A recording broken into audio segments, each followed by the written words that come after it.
Soyez toutes et tous les bienvenus. En ce lundi 8 janvier, c'est la nouvelle RI quotidienne, la première de la semaine, et je suis très content de vous retrouver. Je suis en bonne forme. Je me sens bien. Les batteries sont rechargées. Je suis bien, je suis content. Dans 2 semaines, je pars en Thaïlande. Tout va bien, dans le meilleur des mondes. J'ai accueilli de nouveaux membres dans la formation Analyse Technique Pro. Merci encore pour votre confiance. Comptez sur moi pour vous accompagner au maximum et atteindre vos objectifs. Mais aujourd'hui, ce dont on va parler, c'est notamment du Nasdaq, un petit peu du marché obligataire que je souhaite vous présenter, et bien évidemment on va regarder ensemble le calendrier économique qui nous attend cette semaine pour voir quels sont les grands événements à ne pas louper. Je vous propose d'ailleurs de commencer par ça. Ne tardons pas plus, allons sur le calendrier économique. Aujourd'hui, très peu de news comme vous pouvez le voir, ou alors elles ont déjà été publiées. En tout cas, concernant nos marchés américains, ça ne va pas avoir un réel impact. Je vais me mettre tout simplement sur les gros événements et sélectionner ceux de cette semaine. Et vous le voyez, c'est principalement jeudi qu'il y aura de l'action avec l'inflation qui est attendue jeudi. Intéressant à suivre parce que vous le savez, c'est un des gros leitmotivs de la Fed pour savoir s'il faut baisser, garder ou augmenter les taux. On aura cette information jeudi, bien évidemment, on va la suivre. Cette semaine, ou plutôt la semaine dernière, on a eu les publications sur l'emploi qui ont été, si on regarde la donnée en elle-même, plutôt bon. Plus de création d'emplois qu'attendu, un peu plus de 200 000 au lieu de 190 000 et quelques, je n'ai plus les chiffres exacts en tête. Un taux de chômage qui reste stable et relativement bas, donc c'est plutôt des bons éléments. Maintenant, la question qu'on se pose, c'est est-ce que c'est une bonne chose ou une mauvaise chose par rapport à la Fed? Écoutez, la réponse, je vous l'ai donnée ce matin à mon sens et à mon humble avis. En tout cas, ce qu'on peut en penser, pourquoi ça peut être une bonne chose et pourquoi ça ne peut ne pas l'être. Vous avez le petit vocal dans mon canal Telegram. Pour rejoindre, c'est totalement gratuit. Vous avez le lien en description. Je vous laisse aller le voir. Je vous partage également d'autres conseils, tips et astuces tout au long du canal. Je vous pose des questions pour vous apporter toujours du contenu, je l'espère en tout cas, de qualité pour vous. Donc n'hésitez pas à nous rejoindre là-dessus. Donc voilà un petit peu où est-ce qu'on en est pour ce début de semaine. Moi, ce qui va m'intéresser en attendant jeudi, c'est de voir où on en est déjà actuellement, quels sont les plans, qu'est-ce qu'on va faire. Le marché obligataire, il était en correction, un petit peu logique. Les bonnes nouvelles, en tout cas les potentielle prévision d'anticipation de la Fed qui allait commencer à baisser ses taux à 3, voire potentiellement 4 reprises en 2024, ça sur la fin de 2023, ça a énormément plu au marché. On a vu la belle dynamique haussière depuis fin octobre 2023. Conséquence de quoi? Forcément, qui dit baisse des taux, dit rendement du cash moins intéressant, en tout cas moins intéressant qu'au préalable, et donc forte correction.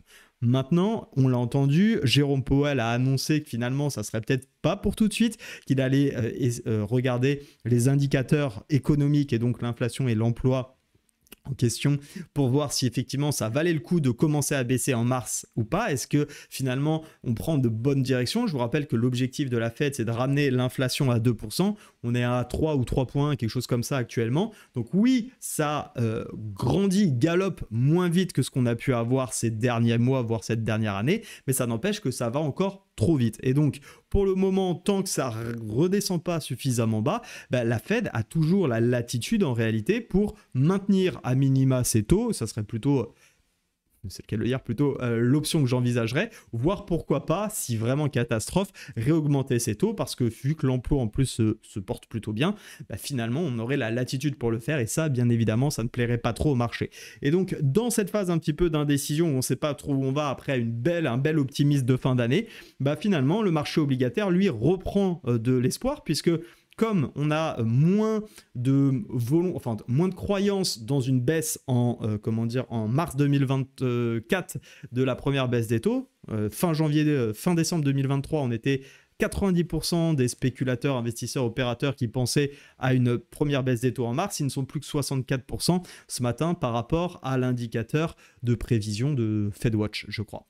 Donc voilà un petit peu dans le contexte où on en est, et donc on voit effectivement un regain du côté du taux obligataire qui a repassé d'ailleurs les 4%, et ça forcément ça dessert nos indices, et notamment le Nasdaq sur lequel on va s'appuyer aujourd'hui. Avant de vous parler du contrat futur, je souhaite plutôt vous présenter l'indice en lui-même, le système de calcul de points, et ça clairement les amis, je vous le mets ici, je vous fais grossir le RSI, Je vous mets les bandes de Bollinger et les prix. Essayez peut-être de voir, si vous aimez les configurations un peu de retournement, de voir à partir de ces différents éléments si vous ne voyez pas un potentiel signal de retournement de la tendance en cours. Je vous laisse réfléchir, vous pouvez mettre pause et derrière vous reprenez. Moi, ce que j'observe, bien évidemment, c'était un peu un piège de vous avoir mis des indicateurs parce qu'on n'a absolument pas besoin d'indicateurs pour voir ça, c'est tout simplement cette configuration. Cette configuration, par expérience et par statistique et probabilité, c'est pas une bonne chose. Alors, est-ce que je suis en train de vous dire que c'est le début d'un crack? J'en sais rien et honnêtement, c'est pas du tout la direction que je prends. En revanche, voir ça en weekly sur les anciens points hauts du Nasdaq, un rejet, finalement, on ne casse pas le dernier point haut et on réintègre. Par contre, en revanche, ça peut m'inviter à être beaucoup plus prudent et pourquoi pas, suite à ce signal de retournement weekly, eh bien commencer à voir si on n'a pas des choses un peu plus intéressantes sur le daily et le 4 heures, voir si on peut pas travailler ça à la vente. Et en réalité, pour l'instant, on est en train toujours de travailler cette zone de résistance, mais comme on n'a pas réussi à la passer, on le sait, quand on se tape la tête dans le plafond, eh bien, il y a des chances qu'on corrige un petit peu, voire beaucoup plus éventuellement. En tout cas, on va pas se dire qu'on va aller forcément tout en bas, mais potentiellement, actuellement, je serais plutôt dans un contexte relativement baissier. Ok, donc ça c'est le premier point. Deuxième point qui m'intéresse, c'est de voir ici, et je vous en avais parlé sur le contrat futur, cette divergence qui s'était mise en place sur le RSI qui vient conforter, et forcément j'ai envie de dire elle rentre, quand on zoome, on retrouve aussi des signaux vendeurs quand on les a vus sur les grosses unités de temps, mais là on voit bien effectivement le contexte un petit peu à la baisse. Donc on va repartir sur notre contrat comment vous dire futur, parce que avec ce constat sur les grosses unités de temps, on s'aperçoit bien ici qu'il y a la divergence dont je vous ai parlé. On en avait déjà parlé la semaine dernière. Ok, ça ne nous intéresse pas trop. Oui, hop là. Dans ce contexte-là, on va également retirer des pseudo-niveaux intermédiaires qui étaient plus liés pour mon trading qu'autre chose. On est bien baissier et on est revenu rechercher quoi? Les 0,5, déjà on est posé dessus pour le moment, les 0,5 de la dernière petite impulsion haussière. Est-ce qu'on va aller plus bas, est-ce qu'on va aller plus loin? J'en sais rien. Moi j'ai un niveau ici de résistance, je vous rappelle que j'ai pas activé le biage ici parce que pour moi je reprends les contrats tels que je les ai vus. Ce qui m'intéresse, c'est, rappelez-vous, on vient de voir sur l'indice Nasdaq qu'on vient d'échouer sur une résistance, donc c'est surtout ça qu'il faut avoir en tête. Maintenant les contrats futurs, après eux, bien évidemment, réagissent pas tout à fait de la même manière et n'ont pas les mêmes configurations. Ici, ce qui me plaît, c'est de voir en 4 heures qu'effectivement, on est désormais en tendance baissière. Je pense que c'est assez clair, c'est assez net, je ne sais pas ce que vous en pensez, je retire juste ces niveaux-là et maintenant qu'on sait qu'on a le Fibonacci, on va le retirer. On est bien dans une dynamique où depuis qu'on a lâché pour moi ce niveau ici, on a retourné quasiment à la structure, en tout cas en 1 heure. Il n'y a pas trop de raison de dire qu'on est haussier, il faudrait être un petit peu fou pour le dire. Donc sur les plus petites unités de temps, comme d'ailleurs sur les plus grosses, où les plus grosses on a des signaux de retournement et ici plutôt un mouvement correctif, tant qu'on ne reprend pas la dynamique de fond à la hausse, en tout cas sur le court terme, je ne suis pas trop à l'aise aujourd'hui à chercher des achats. On a quand même une impulsion baissière qui est assez forte. Il n'y a pas vraiment de grosses news cet après-midi qui pourrait faire en sorte que le marché reparte. Ça ne veut pas dire qu'il ne va pas repartir. Attention à ne jamais être sûr et convaincu de quoi que ce soit en trading. Mais pour autant, moi, chercher des trades à la baisse, ça m'intéresse énormément et notamment sur ce petit niveau de polarité. Ici, la zone des 16 558 pour pouvoir retrader à la baisse me plairait beaucoup. Maintenant, si jamais on était amené à retourner ici la structure, ça pourrait être intéressant, pourquoi pas, d'aller chercher un petit achat à ce niveau-là. Et si on repasse ce niveau, alors d'aller chercher un peu plus haut. Ce n'est pas le scénario que j'envisage à court terme.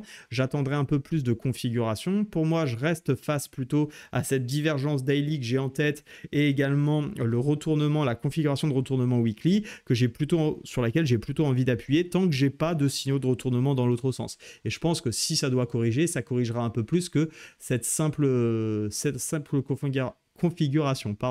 Donc, prudence, patience, on va bien évidemment évoluer au jour le jour, mais si je devais vous donner en tout cas mon avis pour cet après-midi, moi c'est plutôt de shorter cette zone qui m'intéresse, c'est également de pouvoir potentiellement shorter si on descend un peu plus bas ici que ce niveau où on voit on est venu s'arrêter vendredi dernier, sur lequel certes on a une réaction, mais regardez on est revenu chercher la zone et on l'a rejeté de nouveau. Donc tout ça fait que je reste quand même dans une dynamique court terme qui est plutôt baissière et à court terme, je recherche des ventes jusqu'à un potentiel retournement de tendance qui n'est absolument pas le cas et en plus qui est plutôt bien appuyé, on l'a vu, par ce retournement avec le marché obligataire. Donc voilà pour mon plan cet après-midi sur le Nasdaq. Continuez à chercher des ventes. Les objectifs qu'on peut définir, vous pouvez les identifier avec des points pivots. Les niveaux de Fibonacci qu'on a vus, le 0,618 par exemple, on est venu taper le 0,5. Pourquoi pas aller chercher un peu plus bas le 0,618 si on estime que la correction sera plus profonde. Je vous rappelle aussi que vous pouvez vous appuyer sur des objectifs de retracement un peu plus allongés et plus lointains avec par exemple cette configuration de Fibonacci sur toute cette impulsion haussière. Bien évidemment, ça reste plutôt des objectifs moyen terme, peut-être pas pour aujourd'hui, peut-être pour fin de semaine, voire semaine prochaine. Bref, on verra ce qu'il en sera également avec l'inflation. Soyez prudents sur votre trading. C'était tout pour moi aujourd'hui. Excellente journée, je vous dis à demain. Ciao.